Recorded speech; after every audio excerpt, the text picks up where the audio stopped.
औज़ुबिल्लाहिमिनश्शैतानिर्रजीम बिस्मिल्लाहिर्रहमानिर्रहीम। आज हम डिस्कस करेंगे फ़्लू और कोल्ड के बारे में। फ़्लू जो है वो एक वायरल इन्फेक्शन है जो कि हमारे रेस्पिरेटरी सिस्टम को, हमारे नाक को, हमारे थ्रोट को और हमारे लंग को इन्फेक्ट करता है। जो फ़्लू है इसको हम इन्फ्लुएंज़ा कहते हैं। और ये जो होता है, एक तो होता है जो हमें नाक पे फ़्लू लगता है और एक होता है स्टमक फ़्लू। स्टमक फ़्लू में डायरिया और वॉमिटिंग आ जाती है। So there is two type of flu, stomach flu and influenza or flu. Common flu for most people, the flu resolves on its own, but sometimes influenza and its complication can be deadly. ज़्यादातर बच्चे जो 5 साल से छोटे होते हैं या फिर 6 महीने के होते हैं उनमें ज़्यादा चांसेस होते हैं कि उन्हें फ़्लू हो, या फिर एडल्ट्स जो कि 65 एज से ज़्यादा बड़े होते हैं, या फिर अगर कोई नर्स वगैरह है जिसका स्टाफ है, जिसकी ड्यूटी है काम करने की, या फिर जो फैमिलीज़ में केयर के लिए लोग होते हैं, और उसके अलावा जिनका इम्यून सिस्टम वीक होता है। इसके अलावा अमेरिकन्स में ज़्यादा फ़्लू होता है और क्रोनिक इलनेस हो जाती है, अस्थमा में, हार्ट डिजीज़ में, किडनी में, लिवर में और डायबिटीज़ भी हो सकता है इससे, अगर हम इसको ट्रीट ना करें। तो ये जो लोग ज़्यादा मोटे होते हैं उसमें अगर उनका बॉडी मास 40 से ज़्यादा हो ना, उनमें भी ज़्यादा चांसेस होते हैं कि उनको फीवर हो जाए, ये हो जाए, फ्लू हो जाए। इसके सिम्टम्स क्या है? आपको बुखार होगा, या आपके पट्ठों में दर्द होगी, या ठंड लगेगी, या पसीना ज़्यादा आएगा। इसके अलावा हेडेक, या फिर खुश्क खांसी, या फिर आपकी शॉर्टनेस ऑफ ब्रीथ, सांस लेने में कमी हो सकती है। इसके अलावा सुस्ती, और इसके अलावा नाक का बहना, गले में गले का सूजना। इसके अलावा आपकी आंखों में दर्द हो सकती है, और वॉमिटिंग और जो डायरिया है वो ज़्यादातर बच्चों में देखा जाता है। आपको लगेगा कि आपने डॉक्टर के पास जाना है ताकि आप कंप्लीट चेकअप के लिए जाएं।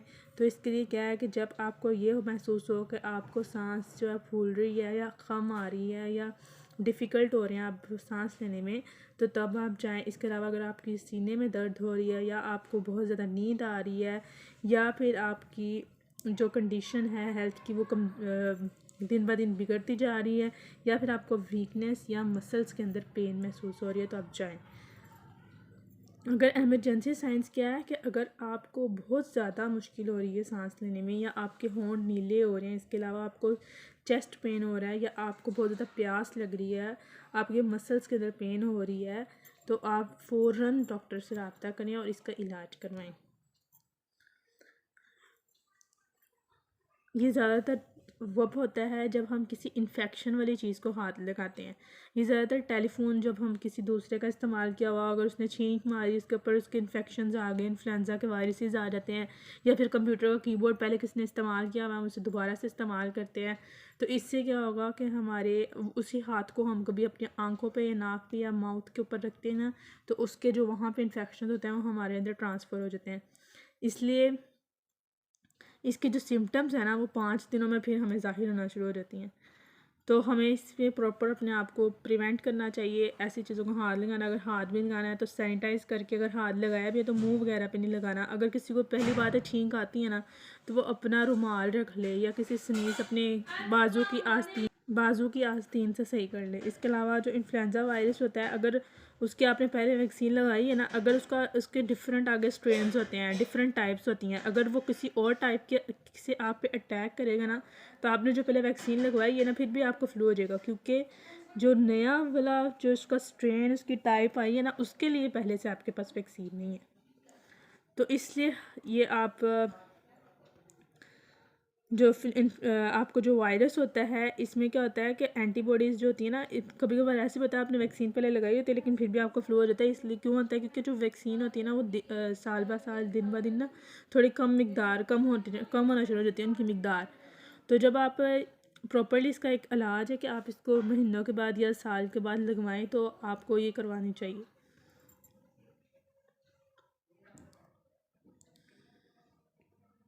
अच्छा, इसके रिस्क फैक्टर क्या है कि इसमें ज़्यादातर हो सकता है? अगर आपकी एज का मसला है, एज क्या होता है कि मिसाल के तौर पर मौसम बदल रहा होता है और आपको जो है वो फ्लू लग जाता है, तो ये ज़्यादातर क्या होता है 6 माह के बच्चों से लेके 5 साल के बच्चों तक ये होता है, या फिर जिनकी उम्र 75 साल से या 65 साल से ऊपर हो गया ना, उनको ये होता है।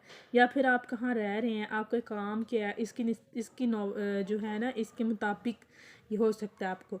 ज़्यादातर जो लोग जो होते हैं वो नर्सिंग जैसे नर्सिस होती हैं या मिलिट्री जो फ़ौजी वगैरह होते हैं, इसके अलावा उनको ज़्यादा चांसेस होते हैं क्योंकि उन्होंने तो इधर उधर ट्रैवल करते रहना होना है ना, तो मौसम चेंज हो रहा होता है, इस वजह से उन्हें फ्लू हो जाता है।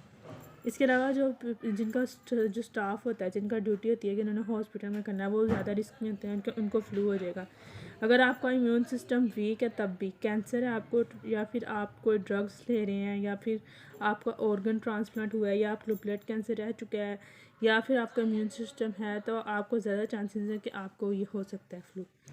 इसके अलावा अगर आपको अस्थमा है, शुगर का मरीज़ है या दिल का मरीज़ है या दिमाग का या मेटाबॉलिक खाने पीने में कोई डिसऑर्डर्स हैं, ख़राबियाँ हैं, इसके अलावा अगर आपकी सांस की नाली में, किडनी में, लिवर में या ब्लड की कोई आपकी बीमारी है, तो इसमें आपको ज़्यादा कॉम्प्लिकेशन है कि आपको हो सकता है। इसके अलावा रेस कहते हैं कि आपकी रेस में भी हो सकता है। रेस आता है कि किस नस्ल में, जैसे अमेरिकन जो नेटिव अमेरिकन होते हैं उनमें ज़्यादा ये इन्फ्लुएंजा की कॉम्प्लिकेशन आ जाती हैं।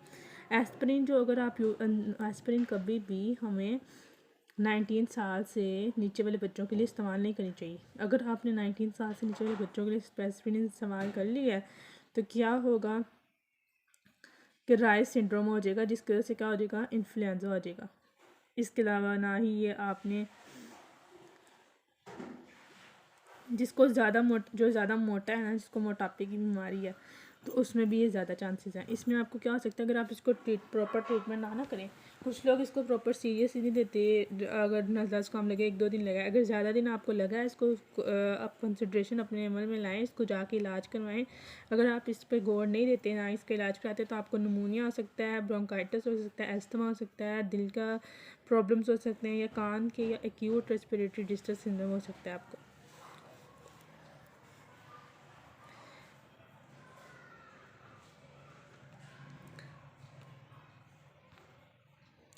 इसके लिए आपने अपने हाथों को मुकम्मल तौर पर वॉश करके रखना है ठीक है, और अपने साबुन या तो कोई साबुन अपने पास रखें। खाने पीने से पहले अपने हाथों को साबुन से धोया करें।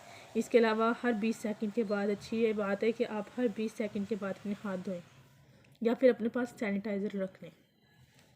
अगर आपके पास पानी की अवेलेबिलिटी नहीं है तो अपने पास सैनिटाइज़र रख लें, आपने ख़ुद को बचाना भी तो है ना। और अपने मुंह पे बार बार हाथ ना लगाया करें। इसके अलावा अगर आपको छींक या छींक है नज़ला जुकाम के तौर पर कुछ आता भी है, छींक आती है, तो आपने करना अपने पास एक टिश्यू रखना है या अपने एल्बो के साइड वाले जो हिस्सा उससे साफ़ कर लें, लेकिन आपने कभी अपने हाथ नहीं आगे रखना। इसके अलावा आप अपने घर को साफ़ रखें, अपने इर्द गिर्द के माहौल को साफ़ रखें। आप जिस घर में रह रहे हैं उसके टेबल्स, फर्नीचर सबको साफ़ रखें ताकि उसके ऊपर वो वायरसेस ना आए। और ज़्यादा भीड़ वाली जगह से बचें। ज़्यादा भीड़ वाली जगह से लोग एक दूसरे से वायरसेस लेते हैं, जिसकी वजह से क्या होता है कि उनको फ्लू हो जाता है। तो अगर आप इन सब बातों पर इंसान अमल करे तो ख़ुद ब खुद वो सही हो जाता है। तो जो कोरोना है उसमें भी कहते हैं कि फ़्लू होता है, खांसी होती है, तो दोनों में डिफरेंस क्या है कि ये सब कुछ होता है। अगर आपको फ्लू है ना तो आपको या कोरोना है तो इसमें आपको बुखार भी होगा, आपको पट्ठों में खिंचाव भी होगा या आपको खांसी भी होगी, आपका गला भी ख़राब होगा, आपको सर में दर्द होगा, रनी नोज़ भी होगी, आपका बहता हुआ नाक होगा। इसके अलावा आपको बहुत ज़्यादा सांस लेने में मसला भी हो रहा होगा, जिस्म में दर्द हो रही होगी, डायरिया हो रहा होगा या ये उल्टियाँ वगैरह आ रही होंगी। लेकिन आपको कैसे पता चलेगा कि आपको फ्लू है या कोरोना है? तो इन दोनों में फ़र्क ये है कि कोरोना में जो है, फ्लू में ऐसा नहीं होता। मैं आपको सिर्फ कोरोना की बात करनी है। कोरोना में होता है कि लॉस ऑफ टेस्ट हो जाता है, इंसान ना किसी चीज़ को जायका नहीं चख सकता। इसके अलावा उसकी जो आँखें हैं वो सुर्ख हो जाती हैं और स्किन पर रैशेज़ आ जाते हैं। तो ये फ़र्क है, ठीक है। तो इसके लिए क्या करना है, हमने बच्चों के अंदर हमने एसिटामिनोफेन या पैरासीटामोल जो होता है उसको हमने इस्तेमाल करना है। बच्चों के अंदर पैरासीटामोल सिरप को इस्तेमाल करना है। कभी भी अगर बच्चा है आपको उसको नज़ला जुकाम है, उसके साथ बुखार भी है ना, तो कभी भी उसको एस्पिरिन ना दें, ठीक है, ना पैनाडोल दें, ठीक है। तो आपने क्या करना है, ज़्यादा अगर उसको बुखार नहीं है ना तो फिर तो आप दे दें, अगर है बुखार फिर ना दें, ठीक है। तो अगर आप इसके अलावा इन्फ्लुएंजा सिरप होता है 120 मिलीलीटर, वो आप दे सकते हैं। डॉक्टर फ्लूविक सिरप है, एरिना सिरप है, उसके अलावा कॉर्फ्लेक्स है, एसिटाफाइल है, ये सारे सिरप आप दे दें। ठीक है। ये पैनाडोल तब देंगे आप जब उससे फीवर साथ में ना हो। तो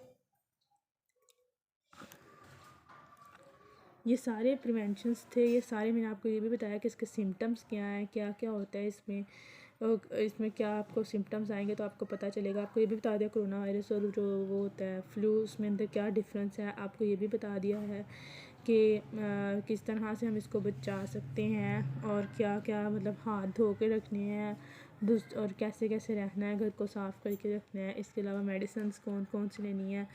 तो ये सब चीज़ों पर अगर आप अमल करेंगे, मेडिसिन से ज़्यादा ये कि आप अपने आप की हिफाजत करें, तो ये सब चीज़ों पर अगर आप अमल करेंगे तो ख़ुद ब खुद आप इस सारे वायरसेस से ख़ुद को महफूज रखेंगे। तो अभी तक के लिए इतना ही। अल्लाह हाफिज़।